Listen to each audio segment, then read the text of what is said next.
Everyone, स्वागत है आप सभी का मेरे YouTube चैनल पर।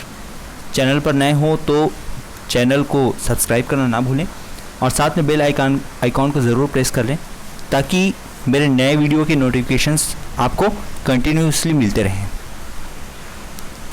पिछले वीडियो में हमने रसायन विज्ञान का एक सामान्य परिचय देखा था, द्रव्य के विभिन्न रूपों को देखा एवं द्रव्य की सूक्ष्म इकाइयों जैसे तत्व, यौगिक एवं मिश्रण के बारे में हमने चर्चा की थी। मेरे पिछले वीडियो में वो कंप्लीट आपको मिल जाएगा। अब आगे की इस वीडियो में आज हम देखेंगे रासायनिक समीकरण, जो केमिस्ट्री का मुख्य आधार है। आपने अगर केमिस्ट्री पढ़ना है तो रासायनिक समीकरणों को बनाना एवं उसे समझना बहुत ज़रूरी है। आवश्यकता क्या पड़ती है, आखिर क्यों आवश्यक है ये रासायनिक समीकरण?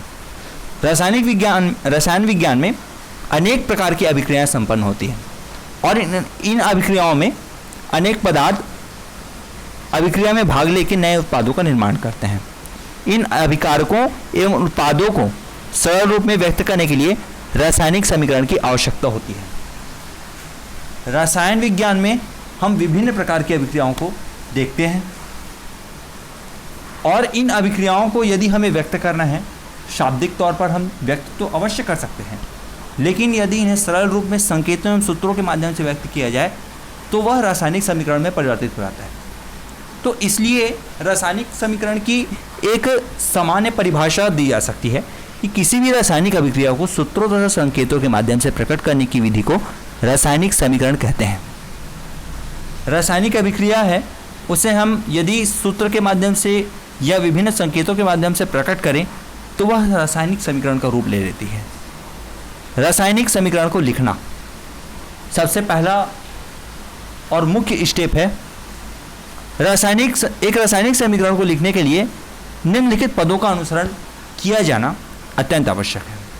सबसे पहला, अभिक्रिया में भाग लेने वाले क्रियाकारक या अभिकारक पदार्थ के सूत्र बाईं ओर लिखे जाते हैं और अगर दो रिएक्टेंट किसी रासायनिक अभिक्रिया में भाग ले रहे हैं तो दोनों सूत्रों के मध्य प्लस का चिन्ह लगाया जाना अत्यंत आवश्यक होता है। हमेशा जो अभिकारक होंगे वह अभिक्रिया के या बराबर चिन्ह के बाईं ओर लिखे जाएंगे।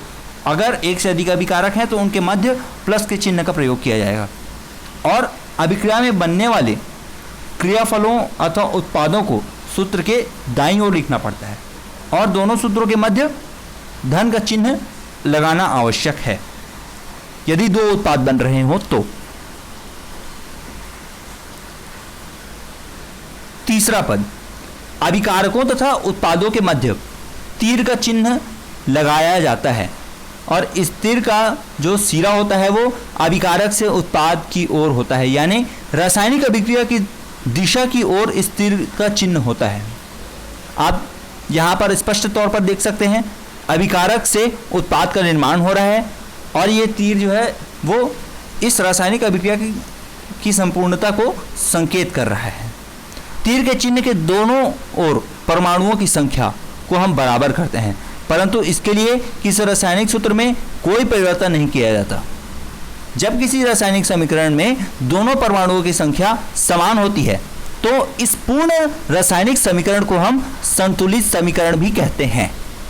उदाहरण के लिए हम देखते हैं अमोनिया निर्माण की हैबर विधि, जिसमें नाइट्रोजन और हाइड्रोजन दोनों ही अणु आपस में मिलकर के अमोनिया का निर्माण करते हैं। पहले समीकरण में देखिए यह समीकरण पूर्ण रूप से संतुलित नहीं है क्योंकि इनमें नाइट्रोजन एवं हाइड्रोजन अणुओं की जो संख्या है वह बराबर चिन्ह के दोनों ओर एक समान नहीं है। इसलिए जो दूसरा समीकरण है उसे वह इस समीकरण का संतुलित समीकरण है, जिसमें आप देख सकते हैं कि बराबर के चिन्ह के दोनों ओर नाइट्रोजन और हाइड्रोजन परमाणुओं की जो संख्या है वह बराबर है।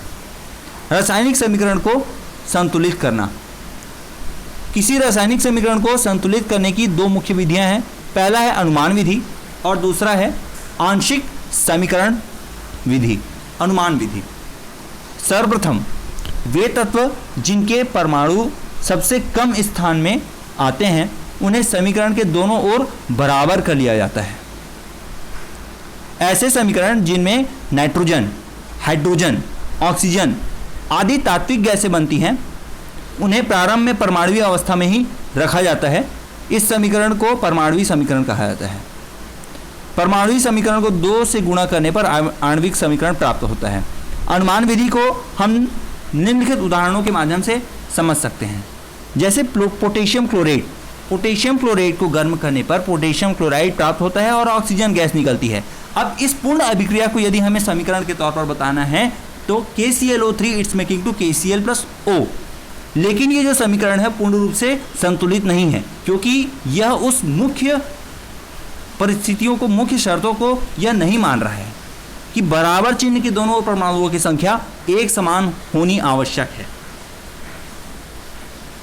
चूंकि उपरोक्त समीकरण में ऑक्सीजन परमाणु दोनों ओर बराबर नहीं है, इसलिए दाहिनी ओर ऑक्सीजन परमाणु को 3 से गुणा करने पर पूर्ण रूप से संतुलित समीकरण हमें प्राप्त होता है। यहां पर आप देख सकते हैं, चूंकि यहां पे जो ऑक्सीजन है वह परमाणुवीय रूप में है।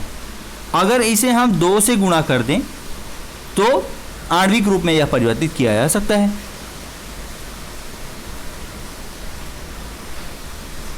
यहां पर आप देख सकते हैं कि ऑक्सीजन को आणविक रूप में परिवर्तित किया गया है और ये जो पूर्ण समीकरण है वो आणविक समीकरण में परिवर्तित हुआ। कॉपर और सल्फ्यूरिक अम्ल को क्रिया से कॉपर सल्फेट, सल्फर डाइऑक्साइड और पानी बनता है। अर्थात कॉपर प्लस सल्फ्यूरिक अम्ल it's making to copper sulphate plus sulphur dioxide plus जल। इसका संतुलित समीकरण आप देख सकते हैं। इसी प्रकार से यहाँ पे जो सल्फर परमाणु है उसको दोनों बराबर करने के लिए जो H2SO4 है उसको 2 से गुणा कर दिया जाता है। जो पहला समीकरण है उसमें परमाणुओं की जो संख्या है वो बराबर नहीं है, इसलिए यहाँ पे जो सल्फर परमाणु है उसको दोनों ओर बराबर करने के लिए सल्फ्यूरिक अम्ल को 2 से गुणा कर देते हैं। Cu+2H2SO4 इनमें to CuSO4 plus SO2 plus H2O। Hydrogen के परमाणुओं को दोनों ओर बराबर करने के लिए H2O को 2 से गुणा कर देते हैं ताकि हाइड्रोजन परमाणु बराबर के चिन्ह के दोनों ओर बराबर हो जाए और ये जो पूर्ण समीकरण है वो संतुलित समीकरण कहलाएगा।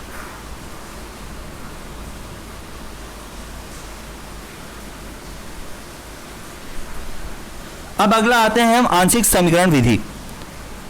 अधिक जटिल समीकरणों को आंशिक समीकरण विधि के माध्यम से हम संतुलित करते हैं, क्योंकि अनुमान विधि से इन समीकरणों को संतुलित कर पाना असंभव है। इस विधि में निम्नलिखित प्रक्रियाएं जो हैं वो अपनाई जाती हैं। सबसे पहले जटिल समीकरण की 2 या 2 से सर्वप्रथम जो जटिल समीकरण है उसको 2 या 2 से अधिक सरल पदों में हम लिखते हैं और प्रत्येक पद के लिए एक रासायनिक समीकरण लिखा जाता है। इन समीकरणों को पूर्व की भांति संतुलित किया जाता है। आवश्यकता होने पर आंशिक समीकरणों को किसी पूर्णांक से गुणा कर दिया जाता है और अंत में इन समीकरणों को इस प्रकार जोड़ा जाता है कि माध्यमिक उत्पाद जो अंतिम क्रिया में वास्तव में प्राप्त नहीं होते वो कट जाएं। और इस विधि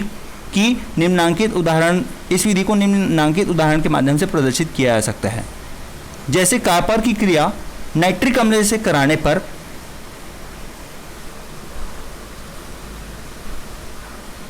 क्रिया को निम्नलिखित प्रकार से संतुलित हम कर सकते हैं।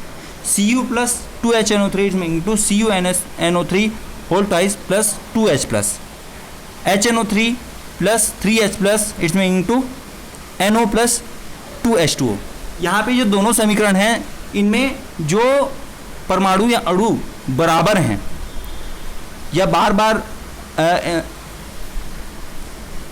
माध्यमिक के रूप में आए हैं वो कट जाएंगे। यहाँ पर देखिए इस समीकरण में, पहले समीकरण में 2 हाइड्रोजन परमाणु जो है वो बराबर के चिन्ह के बाईं ओर हैं और दूसरे समीकरण में दाहिनी ओर जो है 3 हाइड्रोजन के परमाणु हैं, तो 3 में से 2 हाइड्रोजन के परमाणु जो हैं वो कट जाएंगे। हाइड्रोजन परमाणु को पूर्ण रूप से काटने के लिए जो है हम समीकरण 1 को 3 से और 2 को 2 से गुणा करेंगे, जिससे हमें इस प्रकार से एक संतुलित, पूर्ण रूप से संतुलित समीकरण जो है हमें प्राप्त होगा। यही अभिक्रिया का वास्तविक समीकरण कहलाएगा। अब आगे हम देखेंगे रासायनिक समीकरण के क्या विशिष्ट लाभ होते हैं। इससे अभिकारक पदार्थों का पता चलता है, पहला। दूसरा, इससे अभिक्रिया में बनने वाले पदार्थों का पता चलता है। तीसरा, तत्वों के परमाणु द्रव्यमान का मान ज्ञात होने पर अभिकारकों एवं उत्पादों के आणविक द्रव्यमान का मान भी हम ज्ञात कर सकते हैं।